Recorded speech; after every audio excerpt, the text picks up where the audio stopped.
آداب، Maulana Azad national Urdu university کے اس تعلیمی خبرنامے میں آپ کا استقبال ہے۔ میں ہوں محمد عامر بدر۔ آئیے سب سے پہلے نظر ڈالتے ہیں آج کی سرخیوں پر۔ نائب صدر جمہوریہ نے کہا ہندوستانی تعلیمی اداروں کو عالمی معیار کے مطابق بنانے کی ضرورت۔ مرکزی وزیر تعلیم نے نیشنل اپرینٹسشپ میلے کا کیا آغاز، اور یونیورسٹیوں اور کالجوں کے انڈر گریجویٹ کورسز میں گریڈنگ سسٹم نافذ۔ اور اب خبروں کی تفصیل۔ اٹل بہاری واجپئی یونیورسٹی بلاسپور کے تیسرے کانووکیشن سے خطاب کرتے ہوئے نائب صدر جمہوریہ ایم وینکیا نائیڈو نے عالمی معیار کے تعلیمی اداروں کے قیام پر زور دیا ہے۔ وینکیا نائیڈو نے کہا کہ نوجوانوں کے خواب اور امیدیں ملک کا مستقبل سنواریں گی۔ کانووکیشن کے بعد یہ ہونہار نوجوان اپنے اپنے متعلقہ شعبوں میں اپنا اور یونیورسٹیوں کا نام روشن کریں گے۔ انہوں نے کہا کہ ہم اپنے قدیم علوم اور شاندار روایات کو فراموش کر چکے ہیں۔ ہمیں اپنی ساکھ کو بحال کرنے کے لیے اپنے تعلیمی اداروں کو عالمی معیار کے مطابق بنانا ہوگا۔ نئی تحقیق اور اختراعی سرگرمیوں کو تیز کرنا ہوگا۔ ساتھ ہی انہوں نے نصاب کو عصر حاضر کے تقاضوں سے ہم آہنگ کرنے پر زور دیا۔ نائب صدر جمہوریہ نے کہا کہ چھتیس گڑھ کے ہر قبائلی برادری کی ایک بھرپور ثقافتی تاریخ رہی ہے جسے منظر عام پر لانے کی ضرورت ہے۔ شری اٹل بہاری واجپئی جی وشوودیالیہ سے بھی ستانیہ سماج اپیکشا کرتا ہے۔ چھتیس گڑھ کے پرتیک جن جاتیہ سمدائے کا سمردھ سانسکرتک مانو شاستری اتہاس ہے جس پر پریاپت شودھ نہیں ہوا ہے۔ آپ کے وشوودیالیہ سے اپیکشا کی جاتی ہے کہ آپ چھتیس گڑھ کی لوک سنسکرتی، لوک پرمپراؤں، لوک کلاؤں، ان کے ساہتیہ، ان کے لوک وگیان پر شودھ کریں۔ Ministry of skills development and entrepreneurship نے ڈائریکٹریٹ جنرل آف ٹریننگ کے تعاون سے وزیر اعظم اپرینٹسشپ میلے کا آغاز کیا ہے۔ اس کو مرکزی وزیر تعلیم دھرمیندر پردھان نے لانچ کیا۔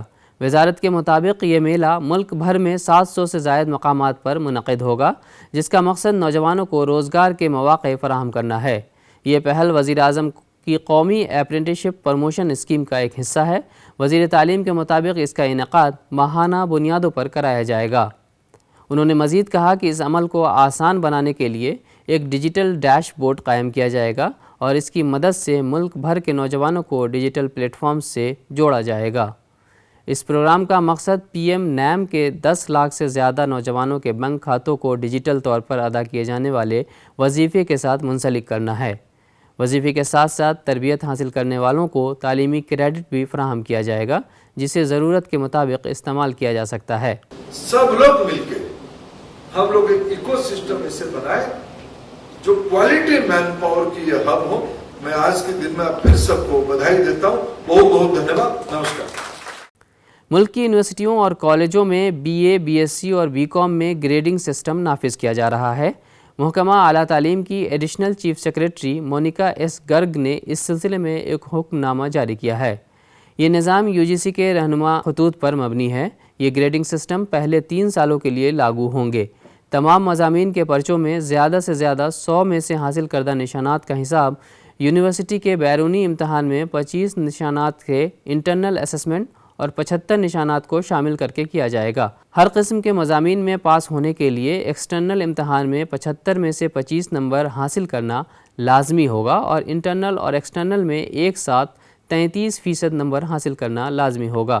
اگر کوئی طالب علم داخلی تشخیص میں 0 نمبر اور بیرونی امتحان میں کم از کم 33 یا 40% نمبر حاصل کرتا ہے تو اسے پاس تصور کیا جائے گا۔ انٹرنل اسسمنٹ کی عدم موجودگی میں 0 نمبر دیے جائیں گے۔ امتحان کے نتیجے سے قطع نظر طالب علم کو لازمی طور پر دوسرے سیمسٹر میں ترقی دی جائے گی۔ Central board of secondary education نے تعلیمی سیشن 2022-23 کے لیے 9ویں تا 12ویں جماعت کے نصاب پر نظر ثانی کی ہے۔ کئی پرانے ابواب کو تبدیل کرتے ہوئے نئے ابواب کو شامل کرنے کا فیصلہ کیا ہے۔ بورڈ نے 11ویں اور 12ویں جماعت کے تاریخ اور سیاسیات کے نصاب سے ناوابستہ تحریک، سرد جنگ کے دور، افریقی ایشیائی ممالک میں اسلامی سلطنت کا عروج، مغل درباروں کی تاریخ اور صنعتی انقلاب سے متعلق ابواب کو ہٹانے کا فیصلہ کیا ہے۔ اس طرح 10ویں جماعت کے نصاب سے زراعت پر عالمگیریت کا اثر نامی باب کو حذف کر دیا گیا ہے اور اب تک اسے فوڈ سیکورٹی کی اکائی کے تحت پڑھایا جا رہا تھا۔ سی بی ایس ای نے فیض احمد فیض کی اردو نظموں، مذہب، فرقہ پرستی اور سیاست، فرقہ واریت، سیکولر ریاست کو بھی حذف کر دیا ہے۔ اس کے علاوہ جمہوریت اور تنوع سے متعلق مواد کو بھی ہٹا دیا گیا ہے۔ یہ تمام اسباق کئی سالوں سے CBSE کے نصاب کا حصہ تھے۔ الہ آباد یونیورسٹی اور اس سے ملحقہ کالجوں میں تعلیمی سیشن 2021-22 کے لیے PhD داخلوں کے لیے نوٹیفیکیشن جاری کر دیا گیا ہے۔ جوائنٹ ریسرچ انٹرنس ٹیسٹ کے لیے درخواست داخل کرنے کا آغاز ہو چکا ہے۔ درخواست داخل کرنے کی آخری تاریخ 16 مئی ہے۔ PhD میں 227 نشستیں یونیورسٹی کے لیے جبکہ 387 نشستیں ملحقہ کالجوں کے لیے ہے۔ دلچسپی رکھنے والے طلباء الہ آباد یونیورسٹی کی ویب سائٹ پر رجسٹریشن کر سکتے ہیں۔ اور آخر میں ایک بار نظر ڈالتے ہیں سرخیوں پر۔ نائب صدر جمہوریہ نے کہا ہندوستانی تعلیمی اداروں کو عالمی معیار کے مطابق بنانے کی ضرورت۔ مرکزی وزیر تعلیم نے نیشنل اپرینٹسشپ میلے کا کیا آغاز۔ اور یونیورسٹیوں اور کالجوں کے انڈر گریجویٹ کورسز میں گریڈنگ سسٹم نافذ۔ ناظرین، آج کے اس تعلیمی خبرنامے میں فی الحال اتنا ہی۔ آئندہ بلیٹن میں آپ سے پھر ملاقات ہوگی، تب تک کے لیے دیجیے اجازت۔ آداب۔